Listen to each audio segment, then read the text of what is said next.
Vou ler un párrafo de psicopolítica e vou conectar isto coas preferentes. Vou falar de por que as preferentes eran un produto bo, que é unha cousa que me apetece falar porque sí, e hai tempo que me apetece falar, vouno falar hoxe. Leo. Hoy se trata a los hombres y se comercia con ellos como paquetes de datos susceptibles de ser explotados económicamente.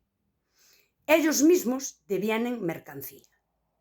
El Big Brother y el Big Deal se alían. El Estado vigilante y el mercado se fusionan.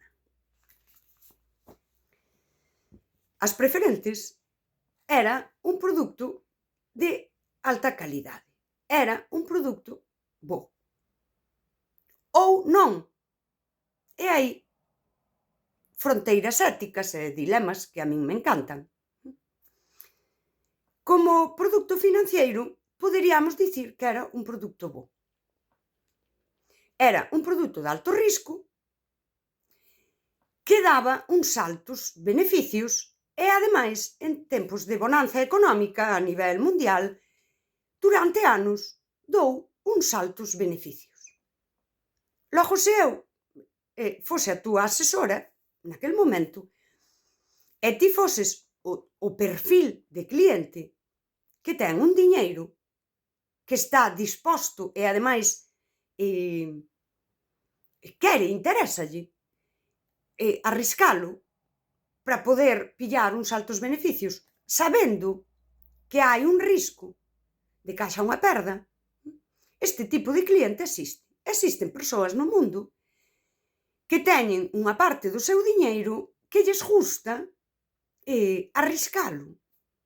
E xogan á bolsa e a isto. É un xogo, en realidade, no que compensan ganancias e perdas e xa está. Daquela poderíamos dicir, pois é un bo produto. E aquí ven, para min, non é nunca un bo produto, un produto de alto risco. Porque eu sei onde eso se inviste e sei que o investimento en sí, aló, na macroeconomía, non é ético. E isto xa é posicionamento persoal meu. Para dicilo dunha forma moi simple, isto é simplificar ao máximo. Os produtos financeiros de alto risco, directa ou indirectamente, invisten en jarra. E a veces directamente nunha empresa, ti colles agora e disme, eu son a túa asesora, teño 30.000 euros. Non me importa, quero probar a ver se lle saco de ben. E eu, como boa asesora, podo ofrecer produtos naquel momento, por exemplo, as preferentes, e dicirche aquí hai un risco, pero, ois, agora mesmo isto vai moi ben, sí. Está dando rendementos por riba do 10, a veces do 15%, foi un produto que rendiu moi ben. Mais eu, que ademais son unha tipa moi curiosa e cando me meto a algo, miro, eses 30.000 sei que non é que eu chos meto aquí. Están aquí xerándose, non que daqui móvense a investir en diferentes cousas, sí, que cando ti as ves, eu non, vexo aí un desglose e sei que isto vai aquí e alá, ao mellor vai directamente a unha empresa de fabricación de armas. E outras veces, indirectamente, vai a outro tipo de empresas que están relacionadas con iso, co lobby farmacéutico máis cuestionable, co lobby alimentario tamén máis cuestionable, si, aqueles cousas, por exemplo, no Xapón, que están relacionadas co que un día foi Monsanto, e con aquela lei que existe no Xapón, a lei Monsanto, cousas así, que iso é moito máis complexo. Vale. Aquí temos a idea de é bo ou é malo. Pois, depende. Para quen é desde onde o miremos. Se o miramos desde a ética, así a un nivel case abstracto, ou se o miramos desde o puro investimento económico. Hai un momento que isto, durante uns anos, as caixas e os bancos comezan a ofrecelo. Desde persoas, sí, aí vou eu, persoas que reciben unha comisión e se ao final do ano conseguiches, non sei exactamente como eran nos bancos, pero sei como funciona. E ha de ser algo así. Final do ano ti moveches medio millón de euros aquí a este produto que nós agora, a parte da comisión que levaches cada vez que unha señora metiu 30.000, 10.000, aquilo, a final de ano vas levar un rappel. Aquí ti comezas a ser un pouco produto destes grandes, sí.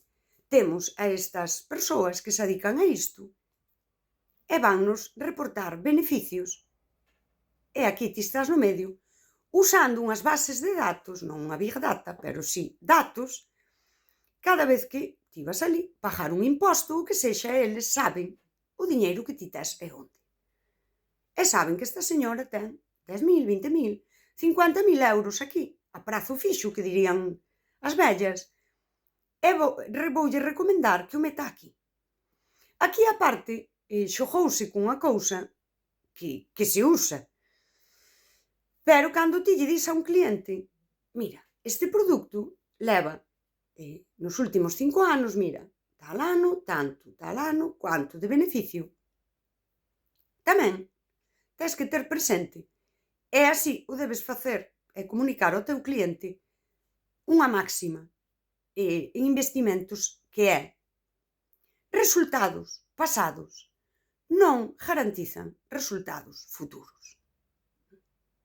A persoa da caixa do banco fixo e esqueciulle, porque non se adica dunha forma específica a iso. E aquí non estou falando de competencia desleal, líbreme Dios de poñerme ca competencia desleal nunha cousa que sempre ten un pé en cousas que éticamente son moi cuestionables. Sempre. Que podería, non? Dicir, oles, aquí hai persoas que nos adicamos especificamente a isto e agora chegaron os bancos, tío, e a xente sácanos os cartos, méteos ali porque lle ofrecen máis, porque non lles aclaran ben conceptos. Sí, isto vai moi ben, Bueno, pero ese tamén sería outro tema.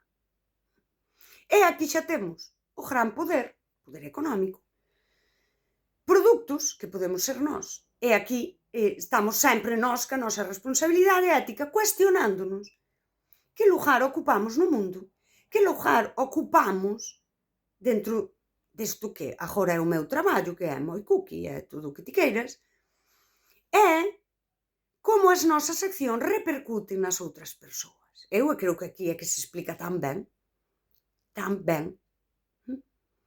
que non estou acusando nin as persoas dos bancos nin tal, que algún metiulle os cartos da avoa aí. Logo non había unha mala intención, sí, nesas persoas, senón que as dinámicas absórbennos, e xa está. É así. E aquí é digno de mencionar algo que para min hai que mencionar. Cando as preferentes comezan a promocionarse tanto desde os bancos, é porque había persoas vendendo as súas preferentes. É dicir, había xente sacando cartos daqueles produtos financeiros e levándoos a outros. E sostelo require de que outras persoas metan aí diñeiro. Agora, un señor que si tiña un asesor quitou dai 300.000 euros e úsase a banca e aí é onde ven. Tes que mover 300.000 euros canto antes aquí, que nos cae o chirinjo. Sí, o jarijolo económico. E aquí xa estamos, o gran poder E nós, sendo produto, cómplice ou chámalle o que sexa, víctima tamén, non? Desde o noso necesidade de supervivencia nesta sociedade. Espero que se estea entendendo. E onde había xente que estivo sacando rendementos do 15, 17, do 20, non chego tan atrás, a veces quizáis demais, cando aquilo está nun 10, nun 11, nun 8, nun 7, din, ui, espera, isto está petando, eu saco. Collen orde abaixo, e para ti, para el un 8 non é nada, pero para ti, que tes 30.000 euros que aforraches con moito esforzo, un 8 é moito. E dis que sí. Que isto é o xogo da bolsa, funciona un pouco así. En realidade, quen quere facer iso, que a min, é que de verdade, eu ás veces penso, é mellor ser pobre para non ter certos problemas, pero é. Outro tema tamén. Ti debes sempre actuar como actúan os grandes inversores. Si. E cando che chega un produto, e aquí entraría eu e as persoas que se adiquen a iso, cando che chega un produto, si, habería que poder ver se ese produto está agora na moda da inversión, porque os grandes inversores están escapando de aí. Pero isto tamén xa é moito rollo de Dios explicar. Non sei se se entende a idea de nin todo é bo ou malo, depende para quen, depende de onde o miremos.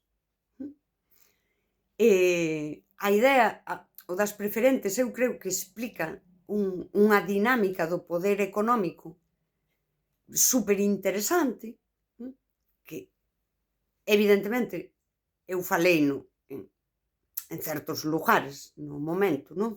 Non se pode falar cando a xente perdeu os cartos, non podes chegar ti aquí. Vou vos dar aquí unha explicación de produtos financeiros, porque hai que ter un respeto. Porque é moi complexo todo o mecanismo polo que unha persoa que está aí, non, traballando na caixa, pasa a ser cómplice, pero en realidade é unha víctima, non? Úsase como produto para que use a outras persoas e soster así, pois como se pretendía, o que serían as preferentes, non? Un fondo económico de investimento que era bo ou non. Esa é a cuestión. Non sei se se entendiu. E aquí podería dicir unha cousa que me parece superútil, que eu sempre a tiven presente. E que a usei moito para pensar sobre os plans de pensións, cando tamén se nos animaba moitísimo a que a xente faga plans de pensións, desgrava a Hacienda, dicíanche. E que lle queres desgravar se ganas 1.000 euros? Pero bueno. Sí. E a máxima é, se o fomenta e o promociona o Estado e o banco ou grandes lobbies económicos, temos que poñer iso a mollo e cuestionalo. Plans de pensións, as preferentes, sí, todo aquilo que ten unha grande promoción, que as preferentes, non saía na televisión como a dos plans de pensións, que che saía o presidente do goberno dicindo que isto era moi bo, porque tamén o fan en Estados Unidos. Pero no mundo das inversións foi como unha cousa, non, que estivo na moda, por dicilo así. Ese produto que era a rehostia, na que non seas burra, méteos aí, que che dan máis rédito. Entendeuse? Cuestionar sempre ese tipo de cousas. E decidir cada persoa